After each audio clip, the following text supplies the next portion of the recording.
Chapter 15. The Supreme Person. The Supreme Lord said, "They speak of the eternal banyan tree that has its origin above in the Supreme Being, namely Parabrahma, and its branches below in the cosmos, and those leaves are the Vedic hymns. One who understands this tree is knowledgeable about the Vedas. The branches of this cosmic tree of Maya or illusion spreads all over the cosmos. The tree is nourished by three modes known as gunas of material nature, Prakriti. Sense of pleasure are its sprouts, and its roots of ego and desires stretch below in the human world, causing karmic bondage. The real form of this tree is not perceptible here on earth, nor is its beginning, end, or existence. Having cut the firm roots, the desires of this tree by the mighty acts of self-knowledge and detachment, thinking I take refuge in that very primal person from which this primal manifestation comes forth, seek that supreme abode from which one does not return to the mortal world.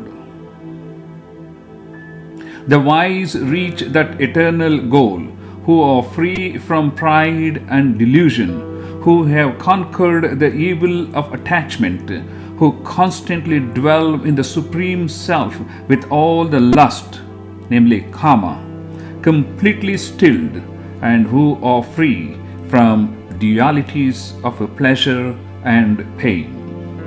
The sun does not illumine here, neither the moon nor the fire. That is my supreme abode. Having reached there, people do not come back to the temporal world. The eternal individual soul, Jivatma, in the body of living beings is indeed my integral part. It associates with the six sensory faculties of perception, including the mind, and activates them. Just as the air takes aroma away from the flower, similarly the individual soul, Jivatma, takes the six sensory faculties from the physical body it casts off during death to the new physical body it acquires in reincarnation by the power of karma. The living entity, Jiva, enjoys sensual pleasures using six sensory faculties of hearing, touch, sight, taste, smell, and mind. The ignorant cannot perceive Jiva departing from the body nor staying in the body and enjoying sense pleasures by associating with the modes of material nature. But those who have the eye of self-knowledge can see it.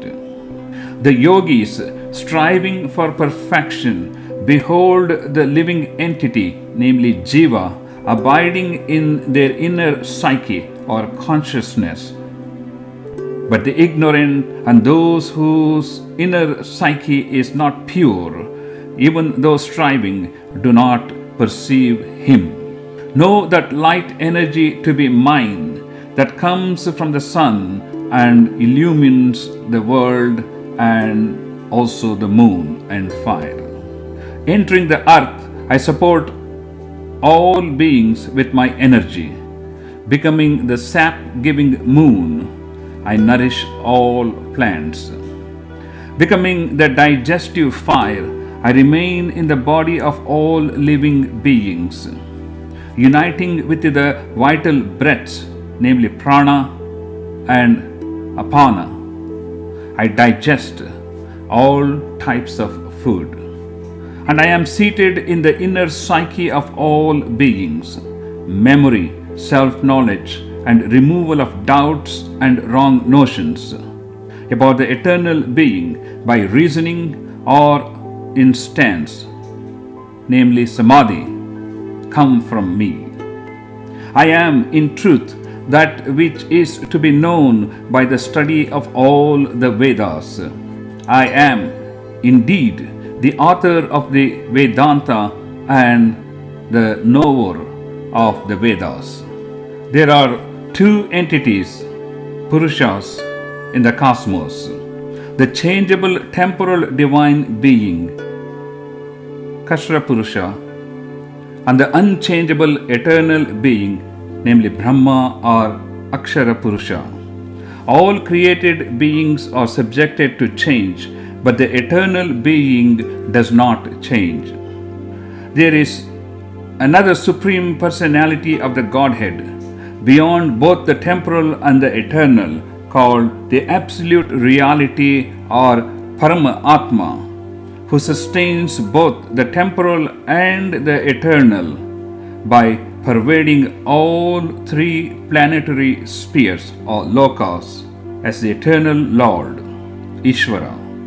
Because I am beyond both the temporal, Kashra, and the eternal, Akshara, I am known in this world and in the Veda as the Supreme Being, Parabrahma, Paramatma, Purushottama, the Absolute, Truth, Sat, and Super Soul.